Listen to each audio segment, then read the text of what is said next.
नमस्कार, आप देख रहे हैं वॉइस ऑफ कोटपुतली। डालते हैं आज की बड़ी खबरों पर नजर। निमराना थाना पुलिस ने बड़ी कार्रवाई करते हुए स्कूल गार्ड के मर्डर केस का खुलासा करते हुए आरोपी गार्डनर राम प्रसाद व उसके भाई रामानंद को गिरफ्तार किया है। पुलिस ने घटना में प्रयुक्त 2 लाठी व लोहे का पाइप भी बरामद किया है।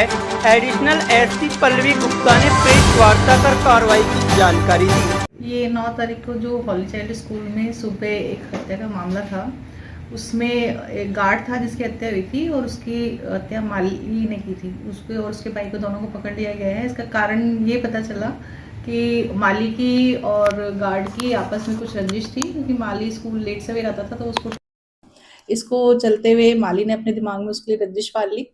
और उस दिन रात को ये 10:30 बजे करीब आया, तब भी इसकी कुछ कहासुनी हुई, तो इसने अपने भाई के साथ मिलके 11 साढ़े 11 के आसपास उससे लड़ाई झगड़ा किया और फिर स्कूल के गेट के आसपास और बाहर उसके सिर पे डंडे से वार किया। तो वार करने के चलते उसके सिर पे कोई गहरी चोट लगी, जिससे उसकी मृत्यु हो गई। आरोपी कहाँ के रहने वाले हैं? ये आरोपी यूपी रायबरेली के बताया गया है कि रहने वाले, जो पूछताछ की गई उसमें। कितने बजे घटना थी और घटना के बाद ये किस तरह यहाँ से फरार हुए? ये 11:30-12 बजे के आसपास की घटना है।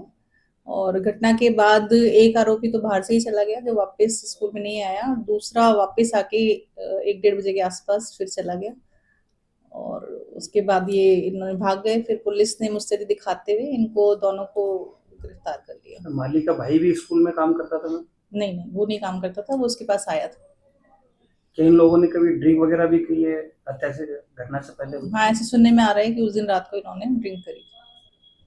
तो इनसे तफ्तीश में क्या सामने आएगा? तफ्तीश अभी चल रही है, उन दोनों का रिमांड लिया होगा एक दिन का। क्या इससे पहले भी उन्होंने ऐसी कोई वारदात को अंजाम वगैरह दिया है? नहीं, ऐसे तो मनमुटाव चल रहा था इनका, लड़ाई झगड़े के चलते जैसे रंजिश हो जाती है, लेकिन हाथापाई की तो कोई ऐसी जानकारी सामने नहीं है। कितने समय से मनमुटाव चल रहा था? 3-4 बार का सुना है, अब समय तो नहीं पता कितने टाइम से ये काम कर रहा था, उस टाइम से ही चल रहा है। इस संबंध में जांच कर रहे हैं। तो सीसीटीवी में कुछ सामने आया? सीसीटीवी में क्या कुछ? हाँ, सीसीटीवी में कुछ लड़ाई झगड़ा इनका दिख रहा है और आना जाना, और इसके हाथ में डंडा भी दिखाई दे रहा है जो इसने प्रयोग किया। भले ही कोटपुतली बहरोड जिला बन गया हो, भले ही कोटपुतली अब नगर पालिका से नगर परिषद बन गया हो, लेकिन लोगों की जो आधारभूत और मूलभूत सुविधाएं हैं, उनमें कितना विस्तार हुआ है और कितना सुधार हुआ है, यह बड़ा सवाल आज भी बना हुआ है।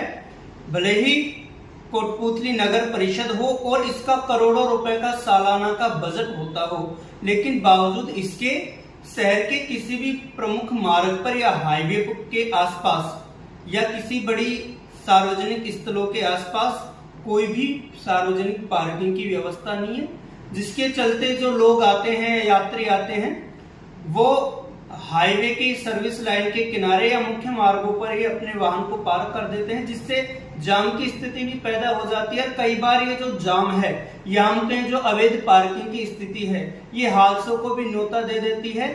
ऐसी ही एक खबर छपी है बढ़ता राजस्थान में। कोटपुतली में निजी अस्पतालों के बाहर NH 48 की सर्विस लाइन पर अवैध पार्किंग का कब्जा, यातायात व्यवस्था प्रभावित। अब बड़ा सवाल यह है कि हाईवे के किनारे जो भी निजी अस्पताल बने हुए हैं, क्या उनके पास प्रॉपर पार्किंग की व्यवस्था है?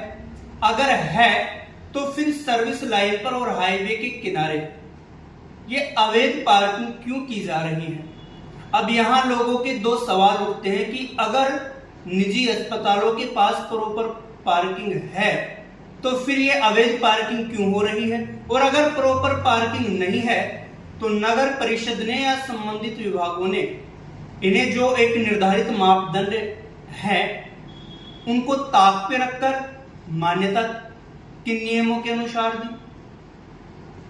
अगर बात करें नगर परिषद की, तो नगर परिषद एक लाइन में अपना जवाब दे देता है कि हम आगे कार्रवाई करेंगे, लेकिन कब? अब अगर कल की बात करें तो कल एक बड़ा हादसा कोटपुतली में हुआ है। हाईवे पर कार का कहर, 5 वाहनों को रोकते हुए सर्विस लेन में घुसी, 4 लोग जख्मी। दरअसल दिल्ली से जयपुर की ओर जा रही एक तेज रफ्तार कार गुरुवार को अचानक अनियंत्रित होकर हाईवे किनारे खड़े वाहनों को टक्कर मारते हुए सर्विस लेन तक जा पहुंची। हादसा इतना भीषण था कि कार ने रास्ते में 4 से 5 वाहनों को अपनी चपेट में ले लिया, जिससे कई वाहन बुरी तरह घायल हो गए।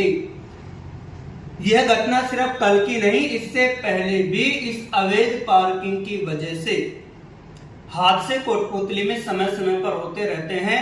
कई बार जाम की स्थितियां बन जाती हैं, जिससे एम्बुलेंस सहित अन्य जो आपातकालीन सेवाएं हैं उनको पहुंचने में भी विलंब होता है। आखिरकार नगर परिषद या संबंधित विभाग और जिला प्रशासन है, वो क्यों आंखें मूंदे बैठा है, इस ओर क्यों ध्यान नहीं है? अब सुनिए नगर परिषद सचिव अभिषेक सैनी ने इसको लेकर क्या कुछ कहा। देखिए, इसके संबंध में नगर परिषद द्वारा नई पार्किंग डेवलप की जा रही है। पीडीएम हॉस्पिटल के बाहर भी जो एंक्रोचमेंट था उसको हमने हटवाया है और वहाँ पे एंक्रोचमेंट को हटाने के बाद में वहाँ पर हमने रोड बनवाया है और अभी पार्किंग का टेंडर करके हम वहाँ पे पार्किंग शुरू करने वाले हैं। इससे पूर्व ही हमने यातायात की व्यवस्था को सुगम करने के लिए और एनक्रोचमेंट ना हो उसके लिए पुलिया जो है उसके नीचे चेन लगा करके अनावश्यक जो डीडी ठेले लगते थे उसको उठा करके हमने वो व्यवस्था भी सुगम करवाई है। इसके अलावा नगर परिषद कार्यालय के बेसमेंट में जो पार्किंग कई दिनों से बंद पड़ी थी उसको हमने आम जन के लिए निःशुल्क उपलब्ध करवाया है और नो पार्किंग जोन में व्हीकल खड़े ना हो, जिससे कि आम आदमी को कोई असुविधा ना हो। इसके लिए हमने पुलिस डिपार्टमेंट से समन्वय करके क्रेन रिकवरी का एक टेंडर भी जारी कर रखा है, जो शीघ्र ही उसका वर्क ऑर्डर होते ही ये कार्य प्रारंभ हो जाएगा और नो पार्किंग जोन में जो व्हीकल खड़े होंगे उन पर जुर्माना लगाया जाएगा। सर, हाईवे स्थित निजी अस्पतालों पर बार बार आरोप लगते हैं कि उनके पास पार्किंग की व्यवस्था नहीं है। अगर है तो उसके बावजूद भी लोग अवैध पार्किंग कर रहे हैं। कैसे परिषद प्रशासन हॉस्पिटलों को भी पाबंदी करेगा? देखिए, इसके संबंध में हमने पूर्व में भी कार्रवाई की और पूर्व में हमने कई हॉस्पिटलों की पार्किंग चेक की। कुछ हॉस्पिटल हैं ऐसे हैं जिनके पास पार्किंग अवेलेबल है, लेकिन आमजन की जागरूकता के कारण से लोग पार्किंग के अंदर व्हीकल खड़े न करके रोड पे ही खड़े कर देते हैं, जिससे कि जाम लगने जैसी समस्याएं उत्पन्न होती हैं। तो उसके लिए हम ये जैसे ही क्रेन का हमारे पास टेंडर हो जाएगा, जैसे वर्क ऑर्डर होता है तो इसमें हम सुधार की कोशिश करेंगे। पुलिस डिपार्टमेंट में इसके संबंध में मीटिंग हमारी पहले की जा चुकी है। अगर अभी तक आपने चैनल को सब्सक्राइब नहीं किया है तो चैनल को लाइक, शेयर व सब्सक्राइब अवश्य करें। जिले की तमाम छोटी बड़ी खबरों को जानने के लिए बने रहे वॉइस ऑफ कोटपूतली के साथ।